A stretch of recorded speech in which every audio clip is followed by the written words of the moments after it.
Hello and welcome back to the KCC channel. I'm Rob and I hope you are having a wonderful day today. Today we're jumping into your favorite, NuclearRevenge. Our first story today comes to us from this guy right here. They kicked my friend's mom out, so we trashed their store and got it shut down. Let's jump right in. Okay, I realize this may sound terrible, but you have to read through the whole story. This happened about 15 years ago when I was living overseas. Now I'm in the US. Let's just say I used to live in a developing country back at the time. Me and my friend, let's call him Han, were driving around the city one night when he got a phone call from his older brother, let's call him Barry. The phone call, from what I was able to comprehend, was pretty intense. After Han hung up, he was pretty frustrated. He told me to drive over to the supermarket near his parents' house. I did. I asked Han what was wrong. He said it looks like Barry has gotten into a fight and that he needs our help. I told them, let's go see what's going on. On our way to that supermarket, Han called a couple of our friends and told them to meet us there for extra support. I know how this may sound. It sounds like we're a bunch of gangbangers looking to go start some crap. So before y'all start jumping into conclusions, let me give you some background. The community I used to live in is heavily tribal. It's not about ganging up, but more like standing up and being there for a friend in need. That's the common mindset, and that's their way of life. It's pretty backwards at this day and age, and it's worth pointing out that I'm completely against that mindset now, especially that I'm living in the US. But anyway, we eventually arrived at that supermarket. It was in a very busy and vibrant area with lots of traffic. We parked our cars at the front door and stood out in the street waiting for Barry, until he showed up. He was enraged but yet calm and on point.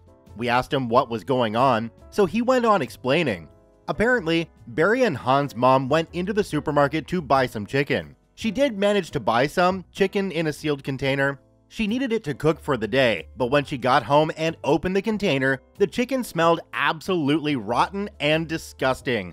Understandably, she decided to go back to the store and return that chicken, notify the store management, and get another chicken that isn't salmonella in a box, since she shops there quite often.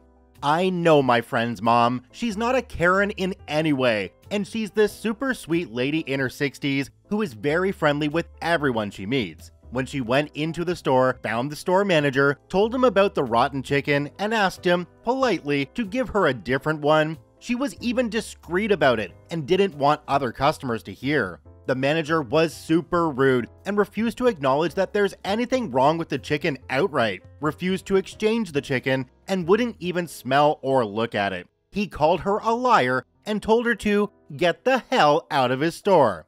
Han, having learned that his mom was insulted that way, was pretty furious. Barry told us that he was going inside to talk to that manager and give him a piece of his mind, and that he wanted us to be there on standby in case things go down. We agreed and waited outside. Barry went in. We were looking at him through the glass door. We saw him speak to that manager with a clear understanding of how heated the conversation was getting. Basically, Barry asked the manager if he's the one who told his mom to get the hell out, and the manager says, yes, and you get the F out too, and shoves him away. Now a little background on Barry. He was feared. He's always been kind of problematic since he was little. He was never a bully, but he just never took crap from anybody ever. Now, while I didn't agree with the way he handled things, I've always respected how he stands up for himself and for the people he cares about. It's worth mentioning that he's a lot more calm now. Within seconds of him going into the store, and after hearing how belligerent that manager was, Barry lost control over his rage, and we saw him start throwing punches at that manager. Other employees joined in on the fight too, and hell broke loose. Me, Han, and another friend of ours immediately jumped into the store. We started to trade punches with whoever was fighting. It was an utter cluster F. All I remember was that I punched the manager a few times, and then I was on the ground. I didn't get punched or anything, and still have no idea how I ended up on the ground. Luckily, no one got really injured from either side, but we had a clear advantage over them. The aftermath was horrific. Glass was broken, shelves were knocked down, and product stands were destroyed. I still remember M&Ms scattered all over the floor. It was a hot mess.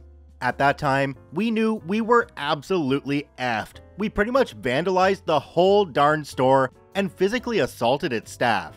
Eventually, we left and stood in front of the store and started cussing them out. They stayed inside the store because they knew that the law would be on their side while they're on their property. So, about the laws in that country. They make absolutely no effing sense whatsoever. A good example of its ridiculous laws is, if you get physically assaulted by someone and you decide you want to press charges and you do just that, you will need to go get a doctor's note stating your injury, and then head to a police station and press charges. The person who assaulted you will get a phone call from the police telling them to come to the police station. That person can also press charges the same way, even if they're not at all injured. If both parties have pressed charges, both parties will go to jail awaiting trial unless bailed out. It's also worth mentioning that obtaining a forged doctor's note in that country is easier than buying a tub of sour cream. Fact. That said, we knew that we'd better hurry up and press charges. We got to the police station before the supermarket staff and filed a complaint against them. They eventually arrived like 15 minutes later to do the same thing. It was the butthole manager and another guy that was in the fight too. At the police station, it was a shock to me how nicely we were being treated by officers and how crappy they treated the supermarket staff. Like, what the F is going on? Shouldn't we be in handcuffs right now? What I didn't know was this. While we were standing out the door cussing those guys out after the fight, Barry disappeared. He did meet us at the police station, but we didn't know what he was doing after the fight was over. Well, it turns out that while Barry was exiting the store after the fight, he started yelling, "My name is Barry, last name, and I'm not done effing you up." Apparently, a passing by police patrol heard Barry yell at the top of his lungs and stopped to see what was going on. Out of sheer coincidence, one of the patrolling officers turned out to be a distant cousin of Barry. It's a small country, and he recognized his name while he was shouting it. He took Barry aside for a word and started asking him what was going on. Barry explained the entire story of how they insulted his mom after selling her bad chicken and refused to admit any wrongdoing. The officer also turned out to be an on-duty health and safety inspector. He then took it personal and assured Barry that he'll take care of it. Anyway, back to the police station. Now that both parties have pressed charges, the police were clearly favoring us. They threw the supermarket staff in a cell while we were sitting on the couch sipping coffee. Haha. Barry was still cussing the manager out. Eventually, we reached an agreement to drop all charges and we all went our way. Now the real revenge. After the store was picked up and everything went back to normal, kinda, Barry's officer cousin went to the supermarket on an inspection the next day. Do you see where this is going? Yep, he found tons and tons of badly stored meat of all kinds that was completely inedible and could potentially be life-threatening. He also found spoiled dairy and a buttload of expired items. Apparently, the owner orders the staff to unplug the fridges and freezers at night to save on electricity. The owner was knowingly selling rotten meat to save a few bucks. The store was immediately shut down pending investigation. The health ministry got involved and fined the supermarket, and the fine was just so huge that the store stayed shut down and never opened again because the owners weren't able to financially recover. Gotta be honest on this one, OP, you might have actually saved somebody's life by getting this thing shut down, because rancid meat could definitely kill somebody if they ate it. Oh my gosh, I can't even imagine.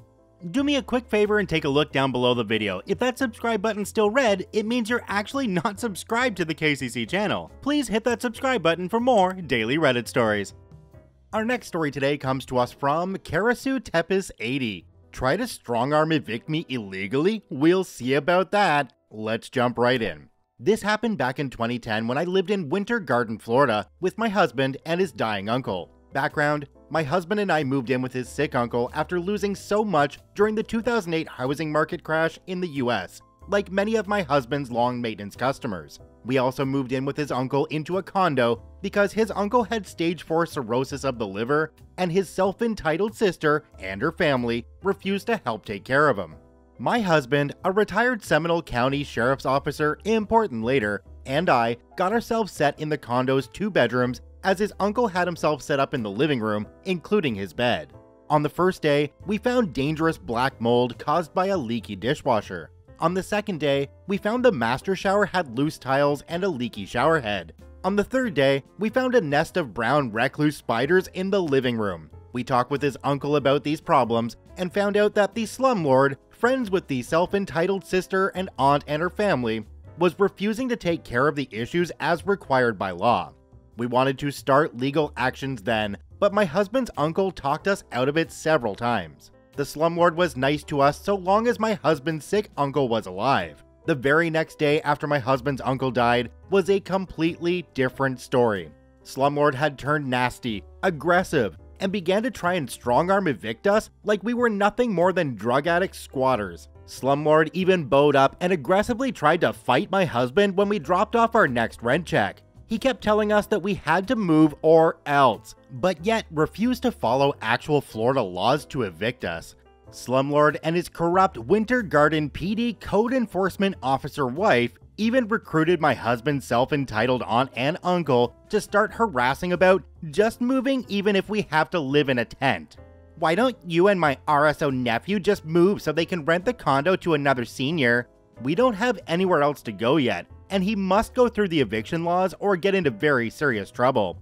You're nothing but trouble, retired SCSD officer nephew. You've been problem since the day you were born. Get out of their condo and stop being a problem for everyone. Who cares if you have to live in a tent? All of this made my retired SCSD officer husband, who specialized in uncovering corrupted law enforcement, very suspicious. We talked and began investigating slumlord and corrupt code enforcement wife. My first order was to place all rent into escrow with evidence of repairs that have been neglected. Second, I sent a notification of cease and desist of harassment to the slumlord and self-entitled aunt. Next, I researched public property tax records. Woohoo! Pay dirt there! Slumlord's condo wasn't registered as a rental property with the state of Florida and was paying far less in property taxes than slumlord should have been paying. Property tax records also showed that slumlord did not own the condo. It was still deeded to his mother, which I found out had been living in a retirement home for 5 years before my husband's uncle moved in. My husband found out that corrupt code enforcement wife had been inspecting and signing off on hers and slumlord's properties, including the condo, which is against Florida code enforcement conduct laws. I found out from neighbors in the condo that slumlord had only been renting to seniors with severe health issues. My best discovery, though, next to tax evasion, was finding out that the Condo Owners Association had a very strict no renting or leasing policy, meaning you or family had to live in the condo and couldn't be rented. The revenge. Now that we had all of our evidence, my husband and I began to knock down all of the slumlord's dominoes. My husband went and filed a complaint with the Winter Garden Police Department about corrupt code enforcement wife and her perjuring inspections on her family properties. My husband has a glowing record in Seminole County and with FDLE for having over 200 clean arrests and taking down nearly 60 corrupt public officials, including Child Protective Services in the early 2000s. This background helped push WGPD to open an investigation into corrupt code enforcement wife. They discovered that not only had she perjured inspections on her family's properties, but also on my husband's self-entitled aunt and uncle's property as well. This got corrupt code enforcement wife fired, stripped of her state enforcement officer's license, and convicted of multiple crimes. I sent all property tax fraud evidence to the Florida's Property Tax Division. That got the state to investigate slumlord. The state found that not only did he commit property tax fraud on the condo, but also on a property that he was renting to his son and self-entitled aunt's son, along with business tax fraud and income tax fraud. Both slumlord's son and self-entitled aunt's son were also busted for possession of illegal narcotics with intent to sell when investigators came to the rental house they lived in. I never expected that much fraud to be found from all of this, but I'm glad it happened. The business tax fraud of slumlord affected self-entitled aunt and self-entitled uncle as well, since they were his business partners. Self-entitled uncle then came under investigation by the USPS board as he was the postmaster of Winter Garden. Self-entitled uncle lost his comfy job and pension after it was discovered how he was assisting slumlord in the tax fraud scam and for stealing money orders. All four were convicted of multiple white-collar crimes, had to sell their properties and most of their stuff. serve some form of time, and pay huge amounts of fines and restitution. Slumlord, his wife, hubby's self-entitled aunt, and hubby's self-entitled uncle, along with their sons, all went down for multiple crimes, both felonies and misdemeanors, all because they thought they could strong-arm evict us. Just proves how smart we tenants can really be when pushed. Also proves why everyone should know all rental laws and how to research public records, because it can save you in the end. You see, this is why he only rented to sickly elderly people. They wouldn't be able to fight for their rights like you could. That's probably why they didn't want you there, because you're younger, you knew how to look things up, and you weren't vulnerable like the older people. If there's two things that you take away from this though, it's that you need to know your rights and you need to know your rental laws. Check out both OPs linked in the description down below. I thank you for watching, I hope you have a wonderful day, and we'll see you tomorrow.